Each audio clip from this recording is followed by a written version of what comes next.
Bonsoir. Nous avons beaucoup de chance d'être devant vous ce soir, déjà parce que vous êtes restés, donc ça c'est déjà pas mal. Et puis parce que moi je suis une femme, donc j'ai beaucoup de chance. Moi aussi. Voilà, on a de la chance. Je suis vieille. Je suis jeune. Ça c'est un avantage parce que ça veut dire que je suis toujours vivante, donc c'est déjà pas mal. On a aussi beaucoup de chance parce qu'on vit en France et on a une grande liberté, notamment d'expression. On a aussi de la chance, et moi particulièrement, mais ça viendra pour toi, puisque je suis universitaire, je suis enseignant-chercheur depuis 25 ans à l'université. Et moi, ça fait 2,5 années, donc si j'enlève la virgule, ça fait presque mon âge. Presque. Ouais. Et donc en fait, à nous deux, on a pas mal d'expériences. Des expériences différentes, des bonnes expériences, d'autres bonnes aussi, en fait, mais différentes. Et je t'en prie. Et depuis 1 an et demi, avec d'autres universitaires, nous avons constitué un groupe de recherche qui s'appelle IDEMER, et donc qui porte sur un objet qui nous passionne, la mer. Enfin, presque. Nous allons y revenir. Alors, je ne sais pas si vous le savez, mais quand on est enseignant à l'université, on est surtout chercheur. On est principalement chercheur. C'est là-dessus qu'on est noté. Et donc, on appartient à des équipes de recherche, ce qu'on appelle des laboratoires, qui sont eux-mêmes donc dépendantes d'universités ou de fédérations d'universités. Ne me demandez pas à quoi ça sert, je ne sais pas. Qui dépendent aussi ou pas du CNRS, qui sont rattachés à des fédérations de groupes de recherche, qui sont eux-mêmes parfois labellisés ou pas, qui font tout ce qu'ils peuvent pour trouver des sous et donc pour décrocher des projets ANR. Ne me demandez pas ce que ça veut dire, je ne sais pas. Et puis on dépend aussi, on est contrôlé en fait par des agences qui nous contrôlent. Alors retenez pas les noms parce que de toute façon ça change tout le temps et comme on vient de changer de gouvernement, ça va encore changer. Donc c'est pas grave. Donc en fait, on a parfois plus l'impression quand on est chercheur de passer notre temps à ramer pour trouver des sous, à ramer pour faire des dossiers, pour prouver qu'on fait de la recherche, plutôt que d'en faire, comme si en fait on passait notre temps à la plage. Mais on fait aussi de la recherche à la plage. C'est pour ça. Autour de la plage. Par exemple, Ivan, en tant que géographe, a travaillé il y a près de 30 ans sur l'île Dieu, où elle a notamment cartographié les zones de pêche. Pour ma part, en tant qu'ethnologue, je travaille aussi sur l'île Dieu, où je documente et je collecte des savoirs relatifs au savoir pêcher, qu'ils soient traditionnels ou contemporains. Et ensemble, nous croisons nos données, nous mobilisons nos savoirs de manière à identifier et à comprendre les processus de transmission et d'adaptation du monde de la pêche. Voilà. Et pourtant, même si les institutions, c'est complexe, au niveau de la recherche, nous, on a toujours envie de faire de nouveaux trucs. On a toujours envie de porter de nouveaux projets. Et donc, en l'occurrence, on va vous présenter aujourd'hui notre projet, qui est un projet de recherche sur la mer. Alors là, vous allez me dire, c'est bon les filles, quoi. La mer, les océanographes s'en occupent. Il y a les océanographes, il y a les biologistes, il y a les physiciens, il y a les chimistes. Tout le monde s'occupe de la mer. Qu'est-ce que vous allez ramener votre fraise, vous, sur la mer, quoi. Donc, ils ont tout vu, les courants, les vagues, les petites bêtes qui sont dedans, celles qui sont dessus, même les microplastiques, a priori. Mais enfin bon. Et donc, nous, on s'est dit, oui, mais bon, vous avez écouté la musique tout de suite. Ce chanteur du millénaire dernier, Art Mengo, lui dit que la mer n'existe pas, que la mer est une illusion. Et si la mer n'existait pas? Et si ce n'était pas une réalité, mais plutôt une idée? Nous, en fait, c'est un peu ce qui va nous motiver. Moi, je suis géographe. Et quand j'étais en première année, j'avais un prof de géo qui disait « Un paysage, ça existe quand on le regarde. Si personne ne le regarde, le paysage n'existe pas. Puisque vous n'y amenez pas votre identité, vous n'y amenez pas votre histoire, vous n'y amenez pas votre affect. Et puis de toute façon, si personne ne le regarde, il n'y a pas de paysage. » Et finalement, la mer, ça peut être un petit peu pareil. La mer est peuplée d'animaux, d'êtres vivants, de monstres marins. Elle est aussi occupée par les hommes qui l'explorent, voire l'exploitent, de long, en large et en profondeur. Et donc, en fait, alors qu'aujourd'hui, pratiquement tous les grands acteurs du monde, de l'Europe, de la France, commencent à parler de stratégie maritime, on s'est attaqué à la terre, il n'y a plus rien sur la terre, on va s'attaquer à la mer, donc de stratégie maritime, nous, on veut avoir un regard un peu différent sur cet objet. On veut prendre un peu de recul par rapport à cet objet pour décortiquer avec les sciences que nous portons, donc les sciences humaines, ce qu'on écrit, ce qu'on dit de la mer, comment on apprivoise la mer, comment on s'approprie la mer. Et ce, sur divers territoires. Parce que ce que nous apprennent les sciences sociales, c'est qu'en regardant ailleurs, à l'autre bout du monde ou chez son propre voisin, on en apprend sur lui, mais aussi sur nous, nos pratiques, nos représentations, nos propres représentations. Et il s'agit bien de prendre de la distance par rapport à un objet qui nous semble être naturel et qui pourtant est bien souvent un construit culturel.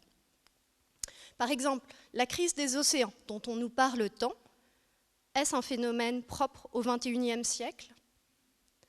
Et qu'en est-il de ces designers et de ces artistes qui créent aujourd'hui avec du plastique recyclé? Sont-ils si différents de nos ancêtres les pinceilleurs? À ce propos, notez les dates du 23, 24 et 25 novembre prochain, puisque nous avons convié des chercheurs du monde entier à venir discuter de ce que c'est que la mer. Et il y aura également des artistes qui vont proposer une exploration multisensorielle, ici au pôle Ségalin, de ce que c'est que la mer et de ce qui la façonne. Donc en fait, si on s'interroge sur ce que c'est que la mer, on va s'interroger sur la place donc, de la mer et des océans dans notre conscient, on va dire, dans nos représentations. Alors la mer, d'abord, elle est toute puissante. Elle est chargée de sacré, elle est chargée de mythologie, d'histoire collective, d'histoire individuelle. La mer, elle est aussi pourvoyeuse de richesses halieutiques, hein, énormément de poissons, de richesses énergétiques aussi. Et puis de plus en plus, on l'a vu sur les présentations précédentes, hein, de richesses de déchets, qui sont aussi en quantité phénoménale. La mer, c'est bien sûr aussi une source de plaisir. Hein. Je vous ai mis mon dernier château de sable, là. Donc, voilà. Donc on a tous à un moment été, enfin, on a tous un petit peu dans notre tête ces châteaux de sable qu'on a pu faire. La mer, c'est aussi une source de plaisir, de loisirs, d'aventure, de records. Hein. On a vu aussi avec les surfeurs, là, des fois on se dit emmenez-nous, quoi. Donc, et donc la mer, c'est aussi cela, avec énormément de récits parfois par procuration, hein, donc on peut avoir. Et la mer, c'est aussi quelque chose de très menaçant. La mer, ça peut être dangereux. La mer, c'est pollué. Oui, mais ce qui est pollué pour certains ne l'est pas pour d'autres. Par exemple, les microbilles en plastique que l'on peut collecter dans le sable, si tant est que l'on utilise un tamis, ou encore les filets de pêche, qu'ils soient énormes ou coupés, peuvent être de plus en plus récupérés pour être recyclés. Bon voilà, vous m'avez perturbée. En tout cas, nous, avec Idémer, on s'intéresse au paradoxe. Par exemple, le paradoxe de la plage, que l'on voudrait être un espace vierge de tout. Savez-vous qu'aujourd'hui, il y a des enfants et des adultes qui considèrent que les algues sont quelque chose de sale, qui n'ont pas leur place sur la plage. Et donc, aujourd'hui, des enfants comme des adultes eh bien, mettent ces algues dans des sacs poubelles lorsqu'ils participent à des nettoyages de plage. Oui, il y a des nettoyages de plage. Donc en fait, il n'y aurait pas d'idée universelle de la mer. On est ici sur une approche donc, avec des hypothèses et des affects qui sont très différents. On a pris un exemple ici donc, d'une première enquête qu'on a fait. Alors, il faut que je reste en scène. On a pris donc d'une première enquête qu'on a fait donc en 2016 en Irlande et en France donc sur l'imaginaire en fait des habitants donc des Irlandais et des Français. Et donc on leur a demandé à quoi pensez-vous spontanément quand on évoque la mer et les océans. Et alors ce qui est assez drôle, c'est que pour ces deux peuples, la mer et les océans, ce qui leur vient en premier, c'est Moby Dick. Et c'est le vieil homme et la mer. C'est assez drôle quand même, parce que Moby Dick et le vieil homme et la mer, c'est très daté comme ouvrage. Alors a priori, ça doit être étudié dans le lycée et dans les écoles des deux côtés. Après, on va retrouver des films, des séries, des fictions, mais là où on a une différence au niveau de l'Irlande et de la France, c'est qu'ensuite on va retrouver pour les Irlandais la mer à travers les légendes et les chants, et pour les Français, la mer à travers ce qu'on appelle les livres de pêche, hein, qui traitent d'épreuves de pêche. Donc on est ici sur une approche qui est complètement différente et qui est différente selon les territoires. Ce qui va nous amener à travailler avec d'autres collègues dans d'autres universités. Et donc on va se poser la question de c'est quoi la mer? C'est quoi la mer en France? C'est quoi la mer en Irlande? C'est quoi la mer en Islande? C'est quoi la mer en Écosse, en Finlande et en Australie? Et donc nous mobilisons les expertises et les méthodes de travail d'historiens, de géographes, d'ethnologues, mais aussi de littéraires, de civilisationnistes ou encore d'économistes ou encore même de psychologues.